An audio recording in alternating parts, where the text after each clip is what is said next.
ఈ రోజు నుంచి పార్లమెంట్ బడ్జెట్ సమావేశాలు ప్రారంభమయ్యాయి. ఫిబ్రవరి 1న బడ్జెట్ ప్రవేశపెట్టనున్న కేంద్రం.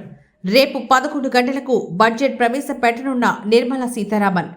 పార్లమెంట్ బడ్జెట్ సమావేశాలు ఈ రోజు నుంచి ప్రారంభమయ్యాయి. ఉభయ సభలను ఉద్దేశించి రాష్ట్రపతి చేసే ప్రసంగంతో బడ్జెట్ సమావేశాలు ప్రారంభమవుతాయి. రేపు ఉదయం 11 గంటలకు బడ్జెట్ ప్రవేశపెడతారు. కేంద్ర ఆర్థిక శాఖ మంత్రి నిర్మలా సీతారామన్ 16 బిల్లులను ప్రవేశపెట్టినందుకు కసరత్తు చేస్తుంది. కేంద్రం నిన్న అఖిలపక్ష సమావేశం నిర్వహించిన కేంద్రం సజావుగా సాగేలా సహకరించాలని విపక్షాలను కోరింది. ఇవాళ ఆర్థిక సర్వేను సభలో ప్రవేశపెడతారు.